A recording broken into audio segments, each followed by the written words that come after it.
Bigay lang po tayo ng reaction at opinion dito sa nakapost sa official Ronald Bato de la Rosa, solid supporter. At ito po ay pahayag ni BP Sara. At ito po ang kanyang sinabi. BP Sara, sinabing nagkakaroon ng sabuatan sa pagitan ng ICC at ni PBBM para mahuli si Tatay Digong. Ibinahagiin ni BP Sara na nagkaroon ng sabuatan sa pagitan ng ICC at ng Administrasyong Marcos para mapali sa Pilipinas si dating Pangulong Duterte. At yun naman po ay napanood nating lahat sa video kung paano pinadala si Pangulong Duterte at marami po talaga tayong nasaktan doon. Kitang-kita po natin yun. At ito po yung karugtong ayon kay Duterte, mahina mga basihan laban sa dating Pangulo, ngunit pinilit pa rin ng ICC at Administrasyong Marcos na dalhin sa dahig ang dating Pangulo. At ito pong sabi niya, alam ng ICC na ganyan ang estado ng kaso pero pinilit pa rin nilang kunin si dating Pangulong Rodrigo Duterte. Hindi na nila makuha yun pero ang nangyari, binigay siya ng administrasyon ni Marcos. Ginamit ng nagkuntsaba ang ICC at administrasyon ni BBM.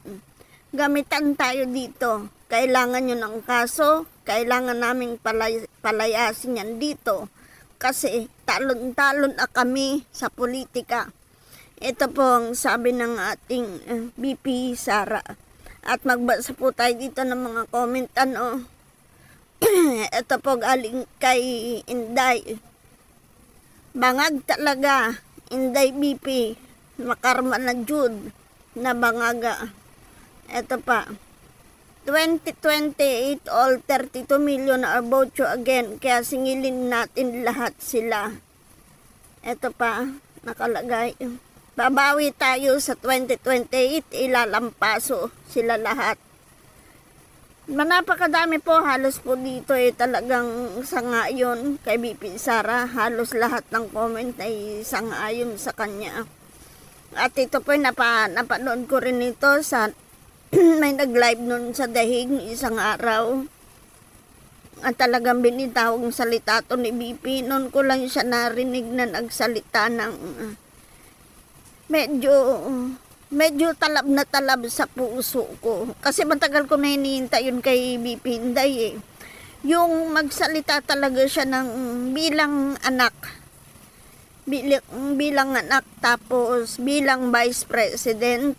Kung ano talaga yung kanyang saloobin. Kasi yun talaga matagal ko na hinihintay sa kanya. Kasi para sa akin sakit nun. Napakasakit nun bilang anak na yung ama mo pinadala doon sa ibang bansa na alam mo naman na bukod sa matanda na may dinadamdam na karamdaman. Alam naman atin na napakarami siyang nagawang kagandahan ng administrasyon niya. Hindi natin kayang itanggi yun. Talagang napakarami niyang nagawa. Napakaraming pabor na ginawa niya para sa atin.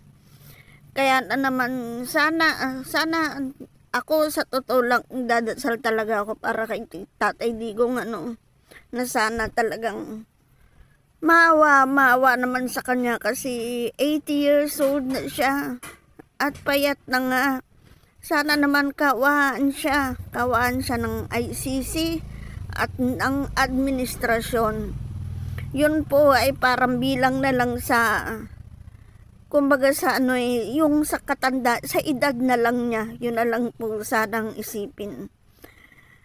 Ay, at sa yun na lang po patuloy po tayong manalangin para kay Tatay Digong na sana talaga mapauwi na siya.